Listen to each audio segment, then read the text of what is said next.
저녁 6시 반. 남주는 지하철역을 나서며 넥타이를 느슨하게 풀었다. 오늘도 긴 하루였다. 아침 7시에 집을 나섰고 점심시간도 제대로 챙기지 못했다. 회사가 힘들다며 회사 내에서 인원 감축, 명예퇴직자 신청, 어수선한 말이 돌면서 남주는 예민해졌고 남준 역시 그 압박을 온몸으로 받아내야 했다. 여러분 영상 끝까지 보시고 행복한 시간 보내시길 바랍니다. 발걸음을 옮기면서 남주는 주머니에서 휴대폰을 꺼냈다. 아내에게서 온 메시지가 있을까 확인했지만 아무것도 없었다. 평소 같으면 저녁 뭐 먹고 싶어요? 라는 짧은 문자라도 왔을 텐데 오늘은 조용했다. 이상하다는 생각이 스쳤지만 남주는 대수롭지 않게 여겼다. 아마 바쁜가 보다. 그렇게 생각했다. 아파트 단지로 들어서자 가로등이 하나둘 켜지기 시작했다. 11월의 저녁 공기는 차가웠고 남주는 코트깃을 세웠다. 엘리베이터를 타고 14층으로 올라가면서 그는 오늘 저녁 메뉴를 상상했다. 아내가 만드는 된장찌개가 생각났다. 따뜻한 밥 한 공기에 고등어구이 한 토막이면 충분했다. 현관문 앞에 섰을 때였다. 문득 이상한 느낌이 들었다. 뭔가 평소와 달랐다. 현관문 틈새로 새어나오는 빛이 평소보다 어두웠다.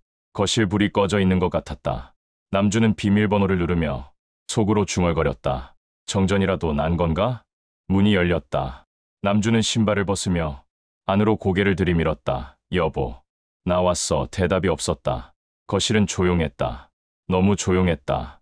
평소 같으면 주방에서 칼질하는 소리, 환풍기 돌아가는 소리, TV에서 흘러나오는 저녁 뉴스 소리가 들렸을 텐데 지금은 아무 소리도 들리지 않았다. 마치 집 안의 모든 소리가 흡수된 것처럼 고요했다. 남주는 가방을 현관 바닥에 내려놓고 천천히 안으로 걸어 들어갔다. 복도를 지나 거실로 들어서는 순간 그의 발걸음이 멈췄다. 식탁 앞에 아내가 앉아 있었다. 하지만 뭔가 이상했다. 식탁 위에는 아무것도 없었다. 밥그릇도, 반찬 접시도, 물컵도 없었다. 식탁보조차 없었다. 그저 차갑고 텅 빈 나무 식탁만 있었다. 그리고 그 앞에 아내가 앉아 있었다. 아내는 양손으로 얼굴을 가리고 있었다. 어깨가 작게 떨리고 있었다. 숨소리가 가늘게 끊어졌다. 흐느끼는 소리가 아주 조금씩 새어나왔다. 남준의 심장이 쿵하고 내려앉았다. 여보? 그의 목소리는 떨렸다. 남준은 가방을 거실 한쪽에 떨어뜨리고 아내에게 달려갔다. 무릎을 꿇고 아내의 곁에 앉았다. 떨리는 손으로 아내의 팔을 잡았다. 무슨 일이야? 어디 아파? 누가 그래? 무슨 일 있었어? 아내는 대답하지 못했다. 그저 얼굴을 가린 채 계속 울고 있었다. 손가락 사이로 눈물이 흘러내렸다. 그 눈물이 손등을 타고 내려와 식탁 위로 떨어졌다. 똑똑똑 작은 소리가 조용한 거실에 울렸다. 여보, 나야 말 좀 해봐. 제발. 남준의 목소리는 점점 더 절박해졌다. 아내가 이렇게 우는 모습을 본 게 얼마만인가. 아니, 결혼 후 처음이었다. 30년을 함께 살면서 아내가 이렇게 소리 없이 흐느끼는 모습을 본 적이 없었다. 그때였다. 안쪽 방에서 소리가 들렸다. 문이 열리는 소리, 발걸음 소리. 남주는 고개를 돌렸다. 복도 끝. 안방문이 열려 있었다. 그리고 그곳에서 두 사람이 걸어 나왔다. 장인과 장모였다. 남준의 눈이 커졌다. 순간 모든 게 멈춘 것 같았다. 장인과 장모가 여기 있다고? 왜? 언제 온 거지? 아내가 말해준 적이 없었다. 아니, 아내도 모르고 있었던 것 같았다. 갑자기 찾아온 건가? 장인과 장모는 거실로 천천히 걸어 들어왔다. 두 사람의 얼굴은 차갑게 굳어 있었다. 눈빛은 날카로웠고 입술은 꽉 다물어져 있었다. 두 사람은 남준을 내려다보았다. 마치 범죄자를 신문하는 검사처럼. 남준은 천천히 일어섰다. 아내의 손을 놓지 않은 채로. 어머님, 아버님 언제 오셨습니까? 그의 목소리는 떨렸다. 장인은 대답하지 않았다. 그저 남준을 뚫어지게 쳐다볼 뿐이었다. 긴 침묵이 흘렀다. 거실의 공기는 무겁고 차갑게 가라앉았다. 장모가 먼저 입을 열었다. 우리 딸 좀 봐. 그 목소리는 낮고 냉정했다. 우리 딸이 지금 어떤 모습인지 좀 봐. 이게 30년을 살린 결과야? 남준은 아내를 바라봤다. 아내는 여전히 얼굴을 가리고 있었다. 어깨는 더욱 심하게 떨리고 있었다. 제가 무슨 일인지 모르겠습니다. 아직 상황을 모른다고? 장인의 목소리가 거실에 울렸다. 크지는 않았지만 날카롭고 차갑게 파고들었다. 사위라는 사람이 부모한테 용돈 한 푼 줄 마음이 없나? 그 순간 남준의 머릿속이 하얘졌다. 용돈? 갑자기 무슨 소리지? 남준은 당황스러운 표정으로 아내를 바라봤다. 아내는 고개를 더욱 숙였다. 손으로 입을 막고 있었다. 마치 자신이 무언가 잘못한 사람처럼 몸을 움츠렸다. 아버님, 그게 무슨 소리냐고? 장모가 손가락으로 남준을 가리키며 다가왔다. 30년이야. 30년. 우리 딸을 너한테 시집 보낸 지가 30년이 됐어. 그동안 우리한테 뭘 해줬어? 명절 때 몇만 원씩 쥐어주는 게 다야. 그게 사위가 할 짓이야. 남준은 입을 열려다 다시 닫았다. 무슨 말을 해야 할지 몰랐다. 머릿속이 복잡했다. 명절 때마다 드렸던 용돈이 적었던 건가? 그럼 얼마를 드려야 했던 건가? 어머님, 저희도 형편. 장모의 목소리가 한 옥타브 높아졌다. 형편이 어렵다는 소리를 30년 동안 들었어. 30년 내내 가난하게 살면서 우리 딸 고생시키면서 그게 변명이 돼? 장인이 소파에 털썩 앉았다. 그리고 남준을 차갑게 쳐다보며 말했다. 내가 30년 전에 뭐라고 했는지 기억하나? 남준의 가슴이 철렁 내려앉았다. 30년 전 그 기억이 떠올랐다. 너무나 생생하게 1995년 여름이었다. 남준은 26이었고 아내는 24이었다. 두 사람은 대학 동아리에서 만났다. 남준은 가난한 집안의 장남이었고 아내는 중산층 가정의 외동딸이었다. 결혼을 결심하고 처음 장인 장모를 뵀던 날, 남준은 백화점에서 산 양복을 입고 갔었다. 할부로 산 양복이었다. 손에는 과일 바구니를 들고 있었다. 떨리는 마음으로 초인종을 눌렀던 기억이 났다. 그날 장인 장모의 첫 반응은 차가웠다. 아주 차가웠다. 직업이 뭔가? 중소기업 회사원입니다. 월급은? 130만 원입니다. 집은? 아직 전세입니다. 보증금은 500만 원이고 부모님은 뭐 하시나? 아버지는 택시 운전을 하시고 그때 장인의 얼굴이 확 굳어졌던 게 기억났다. 장모는 입술을 꽉 다물고 남준을 훑어봤다. 그 시선에는 실망과 경멸이 섞여 있었다. 식사 자리는 차갑게 진행됐다. 남준이 무슨 말을 해도 장인 장모는 건성으로 대답했다. 아내는 옆에서 불안한 표정으로 남준의 손을 꼭 쥐고 있었다. 식사가 끝나고 남준이 화장실에 간 사이 거실에서 큰 소리가 들렸다. 미쳤어? 그런 사람이랑 결혼하겠다고? 장모의 목소리였다. 엄마, 그 사람 정말 좋은 사람이야. 성실하고 착해. 착하면 뭐해? 돈이 없는데 너 평생 고생하면서 살 거야? 엄마 안 돼. 절대 안 돼. 그 사람이랑 결혼하면 우리 가족이랑 인연 끊어. 화장실 문 앞에 서 있던 남준은 몸이 얼어붙었다. 가슴이 무너져 내리는 것 같았다. 손이 떨렸고 숨이 막혔다. 거실로 돌아갔을 때 장인이 남준을 똑바로 쳐다보며 말했다. 자네 같은 형편으로는 우리 딸을 행복하게 해줄 수 없어. 미안하지만 딸 좀 포기해주게. 남준은 그날 무릎을 꿇었다. 제발 한 번만 기회를 주십시오. 제가 정말 열심히 살겠습니다. 따님을 절대 불행하게 하지 않겠습니다.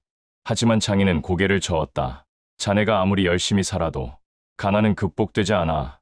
나는 자네 같은 사람을 많이 봤어. 평생 열심히 산다고 해도 결국 가난을 벗어나지 못해. 우리 딸이 그런 인생을 살게 할 순 없어.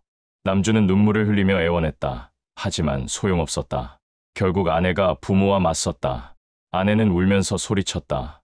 나는 오빠랑 결혼할 거예요. 부모님이 반대해도 할 거예요. 그리고 두 사람은 부모의 축복 없이 결혼했다. 작은 예식장에서 친구들만 초대해서 조촐하게 식을 올렸다. 신혼여행도 가지 못했다. 돈이 없었다. 결혼 후 몇 년간 장인 장모는 두 사람과 연락을 끊었다. 명절에도 만나지 않았다. 아내가 아이를 낳았을 때도 오지 않았다. 아내는 그때마다 울었다. 남준은 그런 아내를 보며 가슴이 찢어지는 듯했다. 내가 더 잘했어야 했는데 내가 능력이 없어서 미안해. 남준은 그렇게 사과할 수밖에 없었다. 세월이 흘러 아이가 초등학교에 들어갈 무렵 장인 장모가 조금씩 연락을 하기 시작했다. 하지만 그들의 태도는 여전히 차갑고 냉정했다. 남준을 사위로 인정하지 않는다는 게 느껴졌다. 명절 때마다 남준은 용돈을 드렸다. 형편이 어려웠지만 10만 원, 20만 원씩 봉투에 넣어드렸다. 하지만 장인 장모는 그 돈을 받으며 표정 하나 변하지 않았다. 마치 이게 다야? 라고 묻는 것 같았다. 지금도 생생하다. 몇 년 전 설날이었다. 남준이 50만 원을 봉투에 넣어드렸을 때 장모가 한 말, 그래, 이게 1년치구나. 그 말 한마디에 남준의 가슴이 철렁 내려앉았다. 아내는 옆에서 황급히 변명했다. 엄마, 우리 아직 애들 학원비도. 학원비?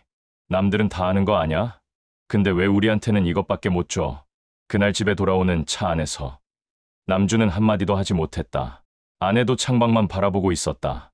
뒷좌석에서 아이들이 조잘거리는 소리만 들렸다. 남준은 현재로 돌아왔다. 장인이 여전히 소파에 앉아 남준을 노려보고 있었다. 그래, 기억하나? 장인의 목소리는 차갑고 낮았다. 내가 30년 전에 뭐라고 했는지. 자네는 평생 못 산다고 했어. 우리 딸을 불행하게 만들 거라고 했어. 그리고 내 예상이 맞았어. 남준은 입술을 깨물었다. 아무 말도 할 수 없었다. 장모가 일어서서 남준에게 다가왔다. 그리고 손가락으로 남준의 가슴을 찔렀다. 30년이야. 30년 동안 우리 딸이 얼마나 고생했는지 알아? 맨날 돈 없다고, 힘들다고, 참으라고 했잖아. 우리 딸이 친구들 만날 때마다 얼마나 주눅 들었는지 알아? 어머님, 닥쳐. 장모의 목소리가 거실을 가득 채웠다. 너 같은 사위 때문에 우리가 얼마나 창피했는지 알아? 친척들한테 딸 사위가 뭐 하냐고 물어보면 뭐라고 대답해? 중소기업 회사원이요? 30년 동안 승진도 제대로 못하고? 남준의 주먹이 꽉 쥐어졌다. 손톱이 손바닥에 파고들었다. 제가 제 능력이 부족한 건 인정합니다. 하지만 뭐. 장인이 벌떡 일어났다. 하지만 열심히 살았다고? 최선을 다했다고?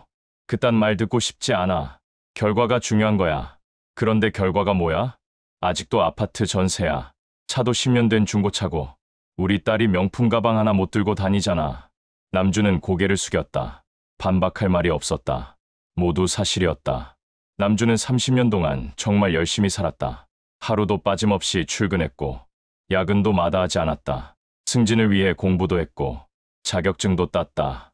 하지만 회사는 성장하지 못했고 남준의 연봉도 크게 오르지 않았다. 아내가 떨리는 목소리로 말했다. 엄마, 오빠는 정말 열심히, 너는 닥치고 있어. 장모가 소리쳤다. 그 순간 거실의 공기가 얼어붙었다. 남준은 천천히 고개를 들었다. 그리고 아내를 바라봤다. 아내는 고개를 푹 숙인 채 눈물을 흘리고 있었다. 어깨가 떨리고 있었다. 남준은 조심스럽게 물었다. 여보, 오늘 낮에 무슨 일이 있었어? 아내는 대답하지 않았다. 그저 더 세게 울 뿐이었다. 장인이 냉소를 띠며 말했다. 우리가 오늘 낮에 갑자기 찾아왔지. 딸한테 생활비 좀 받으려고. 남준의 눈이 커졌다. 생활비를? 그래, 생활비. 우리도 이제 늙었어. 연금만으로는 생활이 빠듯해. 그래서 딸한테 매달 생활비 좀 대라고 했지. 남준은 아내를 바라봤다. 아내는 여전히 고개를 숙이고 있었다. 얼마를 요구하셨습니까? 한 달에 100만 원. 남준의 숨이 멎었다. 100만 원, 매달. 남준의 월급은 세금 떼고 320만 원이었다. 전세 대출 이자로 60만 원이 나갔다. 아이들 학원비와 생활비를 빼면 남는 게 거의 없었다. 거기서 100만 원을 더 내라고? 아버님, 그건 저희 형편으로는. 형편? 장모가 비웃듯 웃었다. 30년 동안 형편 타령하더니 아직도 그 소리 하네. 그럼 우리는 어떻게 살라고? 우리 딸 키우느라 얼마나 돈 들어갔는데. 대학 등록금에 결혼 지참금에 그거 생각하면 100만 원도 적은 거야. 남준은 입술을 깨물었다. 머릿속이 복잡했다. 어떻게 해야 하지? 어떻게 설득해야 하지? 어머님, 저희가 여유가 조금 생기면 그게 언제야? 또 몇 년을 기다려야 해? 장모의 목소리는 점점 높아졌다. 우리가 죽을 때까지 기다리라고? 그때 가서 제사상에나 음식 올리면 돼. 그게 아니라 그럼 뭐야? 장모가 소리쳤다. 그리고 갑자기 아내를 향해 돌아섰다. 너는 왜 그렇게 무능한 남자를 택했어? 내가 30년 전에 뭐라고 했어? 그 남자 가난하다고. 평생 고생할 거라고 했잖아. 아내는 작게 흐느꼈다. 엄마, 그건 뭐야? 내 말이 틀렸어? 지금 잘 살고 있어. 장모의 목소리는 날카롭고 공격적이었다. 친구들은 다 강남에 아파트 사고 외제차 몰고 다니는데 너는 뭐야?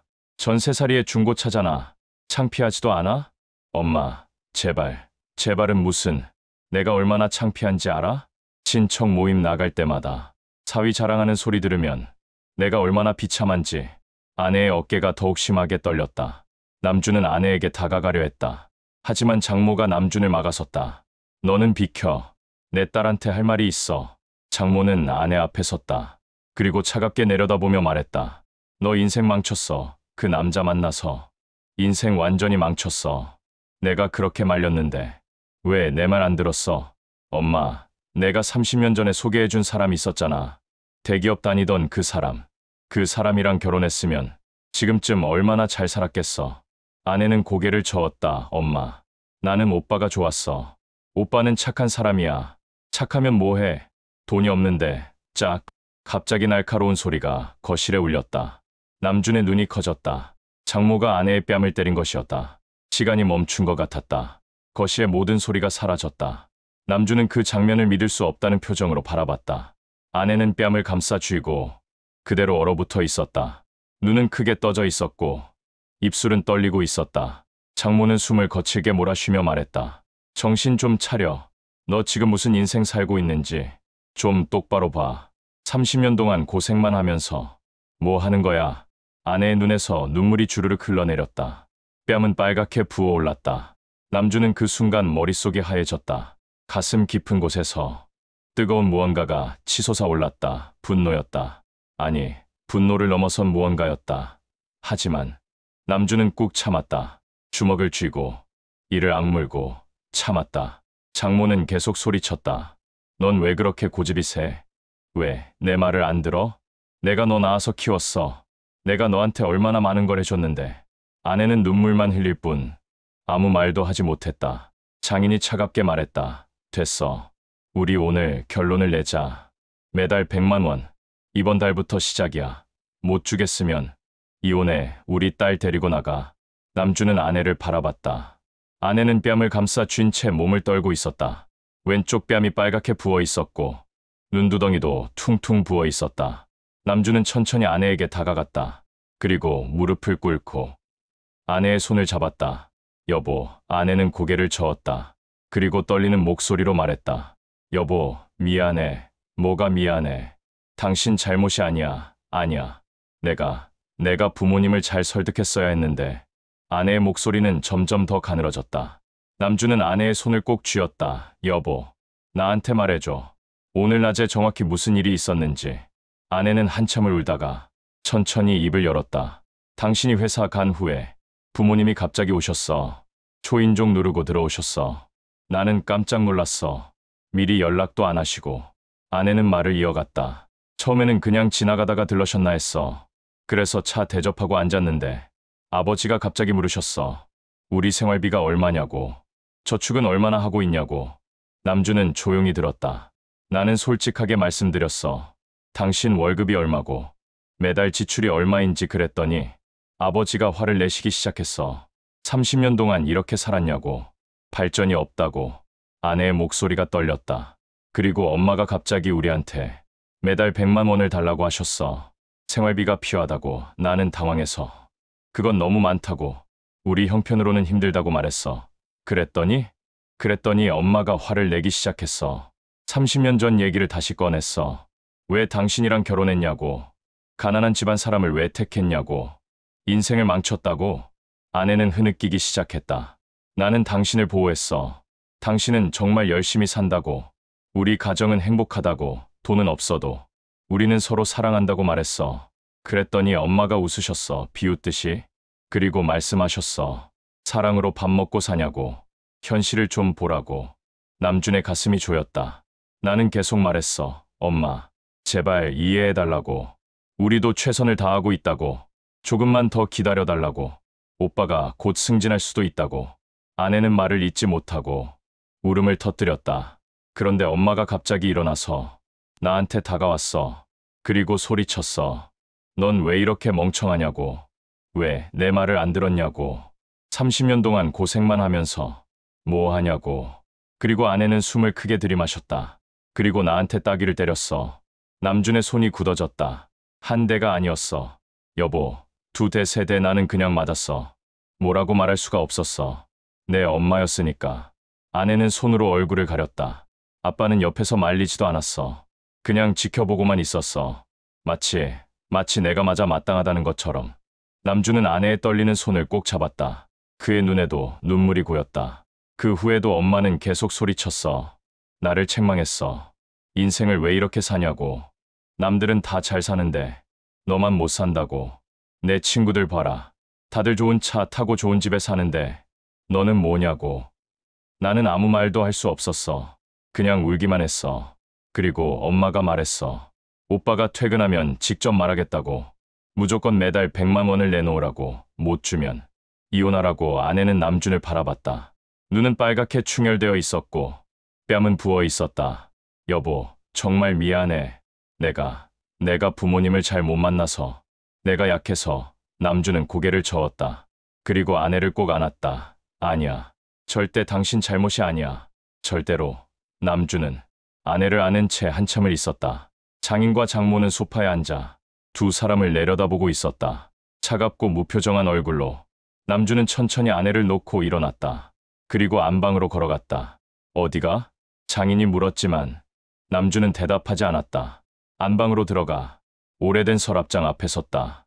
이 서랍장은 결혼 초기에 중고로 산 것이었다. 30년이 넘은 낡은 가구였다. 남준은 맨 아래 서랍을 열었다. 손이 떨렸다. 서랍 안에는 오래된 봉투들과 서류들이 가득 들어 있었다. 남준이 30년 동안 모아온 것들이었다. 첫 번째 봉투에는 남준의 첫 월급 명세서가 들어 있었다. 1995년 7월 월급 130만 원. 남준은 그 월급으로 전세금을 모으기 시작했었다. 매달 50만 원씩 저축했다. 점심을 굶어가며 모았다. 두 번째 봉투에는 결혼식 사진이 들어 있었다. 작은 예식장에서 찍은 사진. 아내는 웨딩드레스를 입고 환하게 웃고 있었다. 남준도 옆에서 수줍게 웃고 있었다. 하지만 사진 속 어디에도 장인 장모의 모습은 없었다. 그들은 결혼식에 오지 않았다. 세 번째 봉투에는 아이들의 출생신고서가 들어 있었다.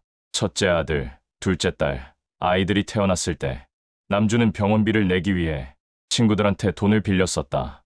그리고 1년 동안 갚았다. 네 번째 봉투에는 영수증들이 가득했다. 아이들 분유값, 기저귀값, 병원비, 모든 영수증을 남준은 모아두었다. 왜냐하면 가계부를 쓰고 싶었기 때문이다. 한 푼이라도 아끼고 싶었다. 다섯 번째 봉투에는 아이들이 쓴 편지들이 있었다. 어린이집에서 아빠한테 쓴 편지. 아빠 사랑해요. 아빠 최고. 삐뚤삐뚤한 글씨로 쓴 편지들.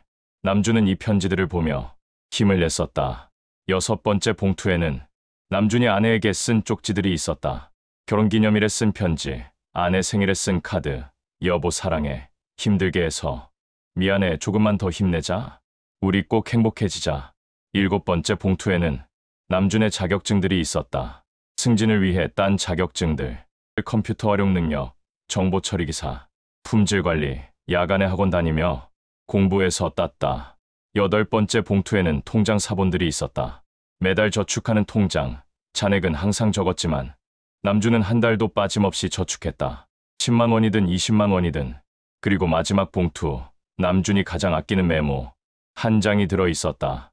결혼 첫날 밤, 아내가 잠든 후 남준이 적은 글이었다. 나는 오늘부터 이 사람의 남편이다. 이 사람을 평생 지켜야 한다.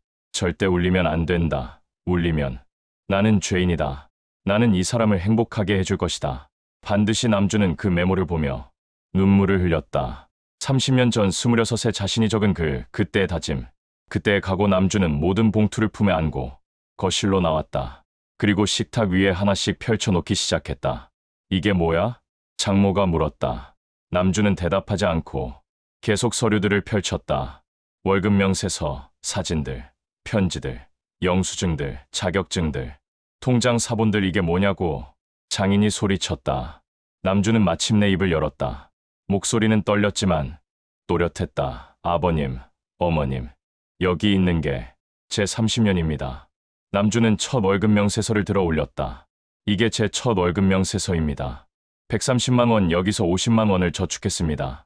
점심을 굶어가며 모았습니다. 전세금을 모으기 위해서였습니다. 남준은 결혼식 사진을 들어 올렸다. 이게 우리 결혼식 사진입니다. 두 분은 안 오셨죠. 하지만 저희는 행복했습니다. 친구들이 축하해줬습니다. 남준은 출생신고서를 들어 올렸다. 이게 아이들 출생신고서입니다.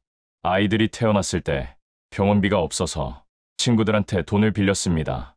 그리고 1년 동안 갚았습니다. 한 달도 안 밀리고 갚았습니다. 남준의 목소리는 점점 더 강해졌다. 이게 제가 모은 영수증들입니다. 아이들 분유값, 기저귀값, 병원비 한 푼이라도 아끼려고 노력했습니다. 가계부를 쓰고 싶었습니다. 남주는 아이들의 편지를 들어 올렸다. 이게 아이들이 저한테 쓴 편지입니다. 아빠, 사랑해요. 아빠 최고. 이 편지들을 보며 힘을 냈습니다. 힘들어도 웃을 수 있었습니다. 남주는 아내에게 쓴 쪽지를 들어 올렸다. 이게 제가 아내한테 쓴 쪽지들입니다. 여보, 사랑해. 힘들게 해서 미안해. 조금만 더 힘내자. 이런 말들을 매년 적었습니다. 남주는 자격증을 들어 올렸다. 이게 제가 딴 자격증들입니다. 승진하기 위해 야간에 학원 다녔습니다. 퇴근하고 피곤해도 공부했습니다. 가족을 위해서였습니다. 남주는 통장 사본을 들어 올렸다. 이게 제 저축 통장입니다. 금액은 적습니다. 하지만 한 달도 빠짐없이 저축했습니다. 10만 원이든 20만 원이든. 남주는 마지막으로 메모를 들어 올렸다. 손이 떨렸다. 그리고 이게 제가 결혼 첫날 밤에 쓴 메모입니다. 남주는 메모를 큰 소리로 읽었다. 나는 오늘부터 이 사람의 남편이다. 이 사람을 평생 지켜야 한다. 절대 울리면 안 된다. 울리면 나는 죄인이다. 나는 이 사람을 행복하게 해줄 것이다. 반드시. 거실이 조용해졌다. 남주는 메모를 내려놓고 장인과 장모를 바라봤다. 아버님, 어머님, 저는 30년 동안 이 다짐을 지키려고 살았습니다. 한 번도 아내를 때린 적 없습니다. 한 번도 아내한테 소리 지른 적 없습니다. 힘들어도 웃으려고 했습니다.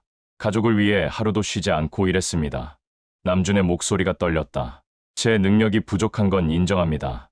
부자로 만들어드리지 못한 것도 인정합니다. 하지만 저는 제 방식대로 최선을 다했습니다. 사랑하는 방식으로 가족을 지켰습니다. 장인은 코웃음을 쳤다. 그래서? 그가 종이 쪼가리로 우릴 설득할 거야? 돈도 아니고 종이가 뭐가 중요해? 장모가 말했다. 우리가 원하는 건 돈이야 돈. 종이가 아니라 돈. 당장 매달 100만 원 내놔. 남주는 고개를 끄덕였다. 그리고 조용히 그러나 단호하게 말했다. 네, 맞습니다. 이제 설득할 마음도 없습니다.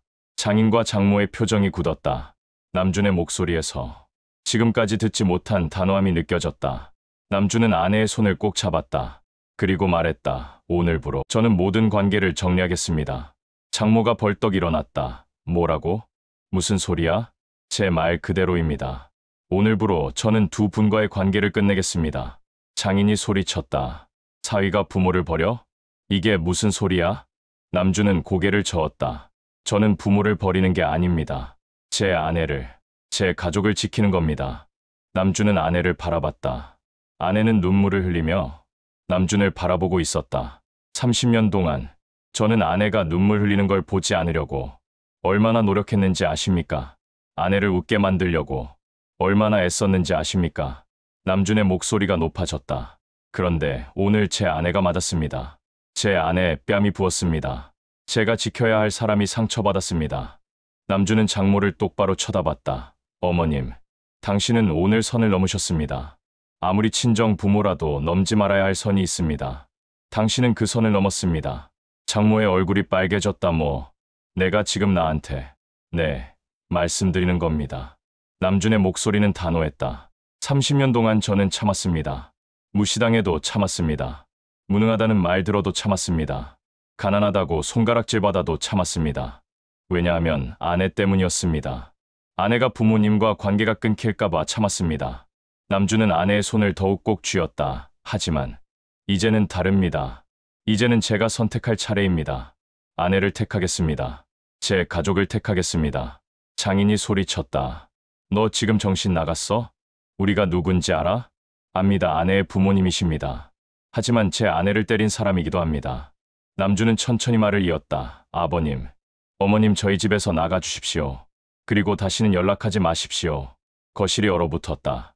장인과 장모는 믿을 수 없다는 표정으로 남준을 바라봤다. 뭐라고? 나가달라고 말씀드렸습니다. 지금 당장. 장모가 비명을 질렀다.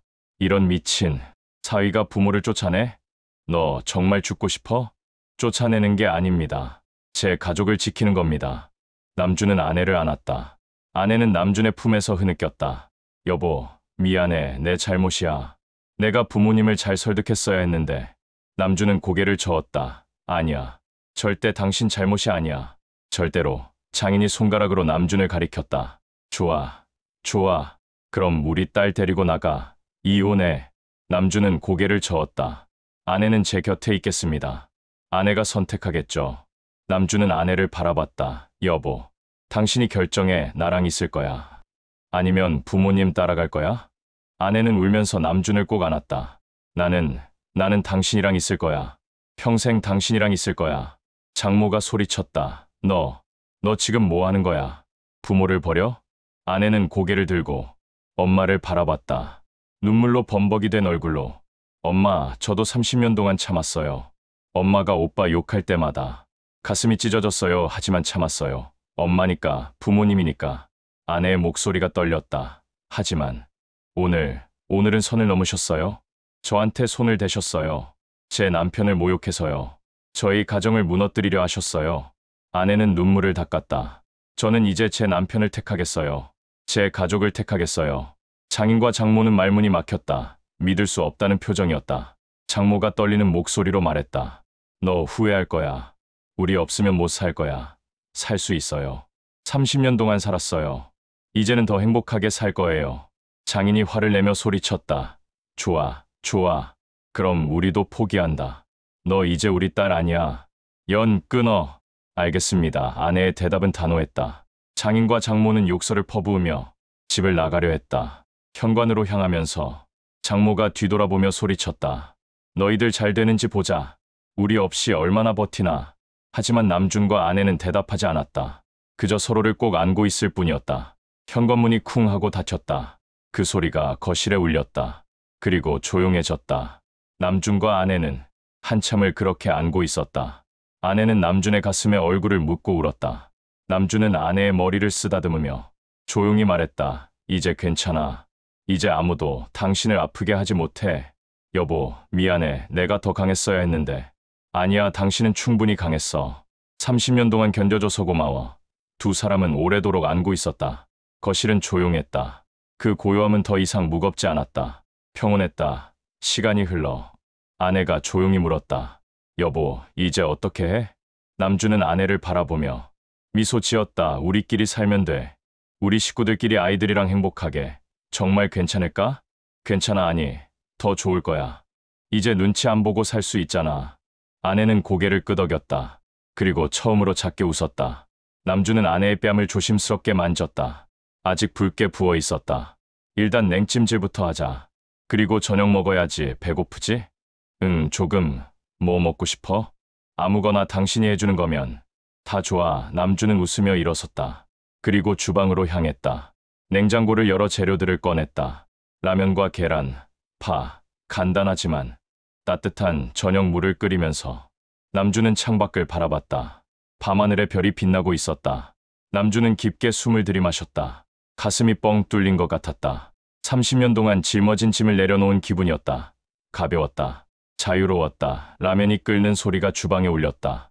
남주는 계란을 풀어넣고 파를 썰었다. 간단하지만 정성스럽게 거실에서 아내가 식탁을 닦고 있었다. 흩어진 서류들을 조심스럽게 모아 다시 봉투에 넣었다. 그 모습을 보며 남주는 미소 지었다. 여보, 앉아 있어. 내가 할게. 아니야.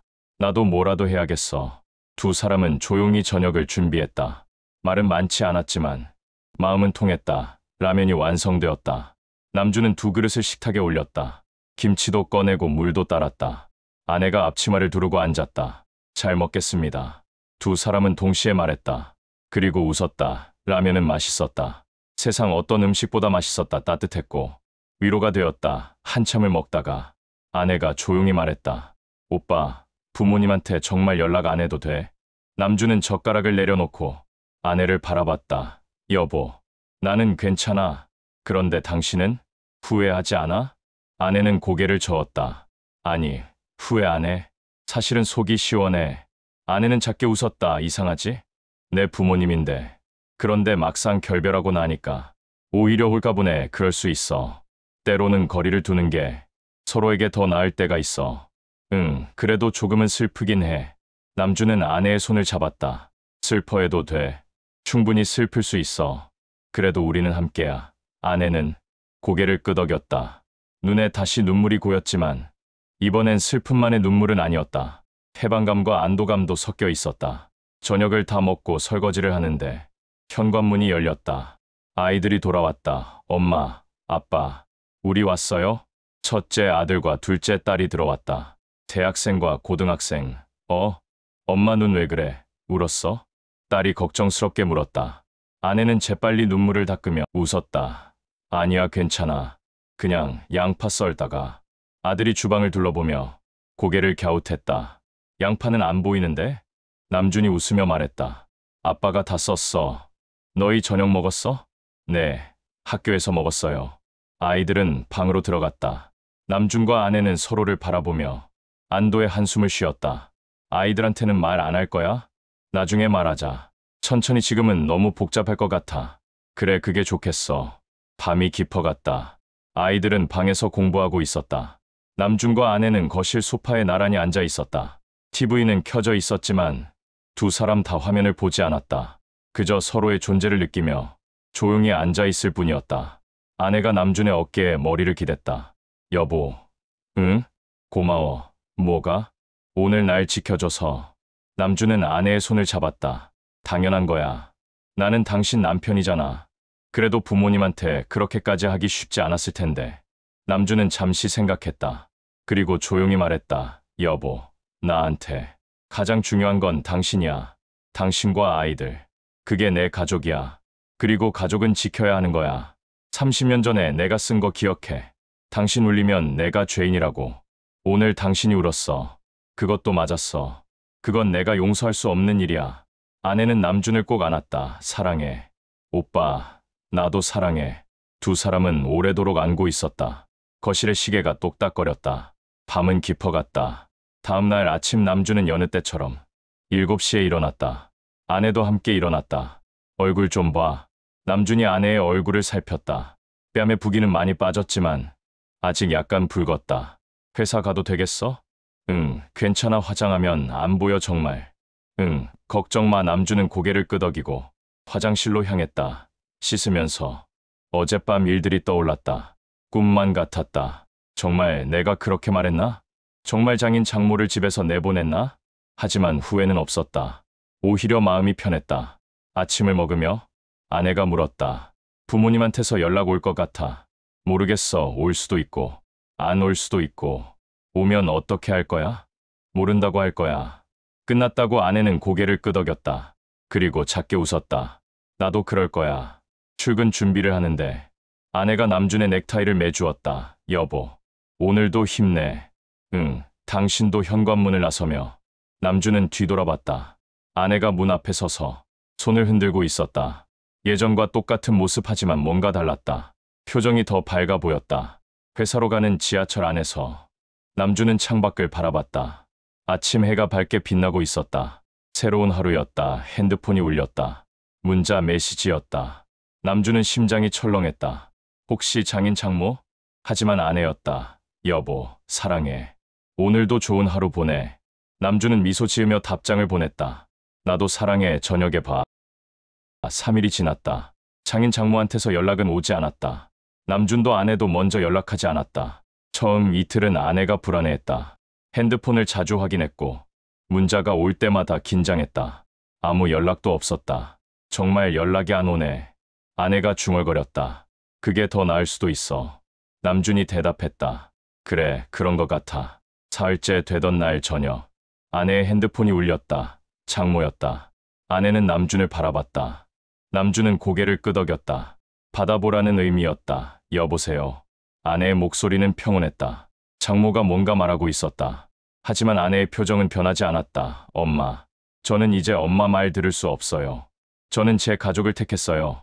제 남편과 아이들을. 엄마가 이해 못하시더라도 저는 이 결정을 바꿀 생각 없어요. 엄마도 건강하게 지내세요. 하지만 저희한테는 연락하지 마세요. 그게 서로에게 더 좋을 것 같아요. 아내는 전화를 끊었다. 손이 떨리고 있었다. 남준이 다가가 아내를 안았다. 잘했어. 응, 떨려. 근데 후회는 안 돼? 당연해. 당신은 옳은 선택을 했어. 그날 밤 두 사람은 아이들에게 진실을 말했다. 외할아버지, 외할머니와 연락을 끊기로 했다고. 아이들은 놀랐다. 이유를 듣고 나서는 이해했다. 엄마가 맞았다고요? 딸이 화를 냈다. 외할머니가 어떻게 엄마한테 손을 들어요? 아들도 분노했다. 아빠, 잘하셨어요. 그런 사람들이랑 연락 안 하는 게 맞아요. 아이들의 지지에 아내는 울먹였다. 미안해. 엄마가 너희한테 외할아버지, 외할머니를 아니에요. 엄마 딸이 엄마를 안았다. 엄마 잘못 아니에요. 엄마는 아무 잘못도 안 했어요. 아들도 다가와 가족을 안았다. 내 식구는 그렇게 한참을 안고 있었다. 2달이 흘렀다. 11월에서 1월로 계절이 바뀌었다. 장인 장모한테서는 더 이상 연락이 오지 않았다. 명절도 혼자 지냈다. 처음에는 어색했지만 점차 익숙해졌다. 아내는 예전보다 훨씬 밝아졌다. 웃음이 많아졌고 표정도 편안해졌다. 친구들을 만날 때도 더 이상 주눅 들지 않았다. 나 오늘 대학 동창들 만났어. 어느 날 저녁 아내가 말했다 그래. 좋았어? 응, 진짜 좋았어. 예전에는 항상 비교당하는 것 같아서 불편했는데 오늘은 달랐어. 뭐가 달랐는데? 자신감이 생긴 것 같아. 남들이 뭐라고 하든 상관없다는 마음이 들었어. 우리는 우리대로 행복하니까. 남주는 미소 지었다. 그래, 우리는 우리대로 행복해. 실제로 생활은 더 나아졌다. 명절 때마다 장인 장모한테 쓰던 돈을 아낄 수 있었다. 그 돈으로 가족 여행을 계획했다. 작은 여행이지만 함께라면 충분했다. 아내는 취미도 생겼다. 요리 학원을 다니기 시작했다. 늘 하고 싶었지만 시간과 마음의 여유가 없었던 일이었다. 오늘 배운 거 해줄게. 아내가 신나서 저녁을 준비했다.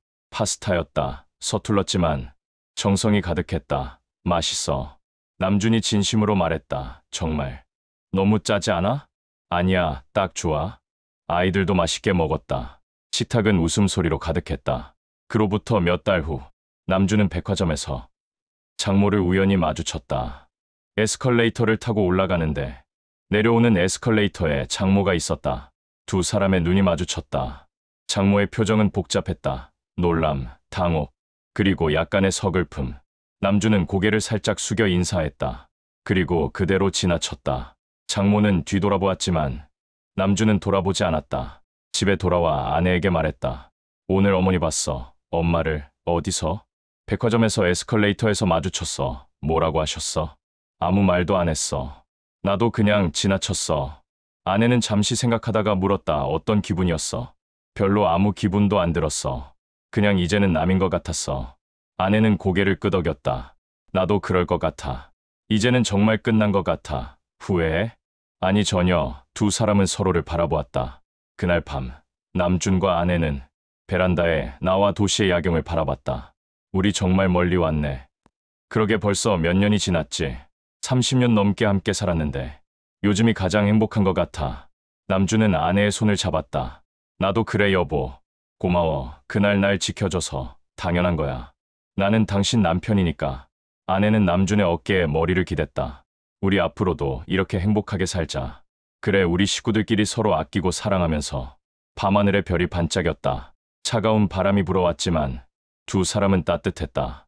30년이라는 시간, 그 시간 동안 남준과 아내는 많은 것을 겪었다. 무시도 당했고 상처도 받았고 눈물도 흘렸다. 이제 그들은 자유로웠다. 더 이상 남의 시선을 의식하지 않았다. 더 이상 인정받으려 애쓰지 않았다. 그들에게 가장 소중한 것은 서로였다. 그리고 아이들이었다. 그것만으로 충분했다. 남준은 아내를 바라보며 생각했다. 30년 전 내가 쓴 그 다짐, 당신을 절대 울리지 않겠다는 다짐. 나는 지키지 못했어. 당신은 많이 울었어. 이제는 다르겠어. 이제부터는 당신을 웃게 만들겠어. 평생 아내도 남준을 바라보며 생각했다. 30년 동안 내 곁에 있어줘서, 힘들 때 포기하지 않고 버텨줘서, 나를 사랑해줘서 앞으로도 영원히 함께하자. 우리 두 사람은 손을 꼭 잡고 있었다. 그리고 조용히 미소 지었다. 이것이 그들의 이야기였다. 30년의 상처를 딛고 다시 시작한 이야기. 그리고 이것은 끝이 아니라 새로운 시작이었다. 여러분, 이 영상이 도움이 되셨다면 구독, 좋아요 버튼 한 번씩 눌러주세요. 영상 제작하는데 큰 힘이 됩니다. 여러분, 정말 감사합니다.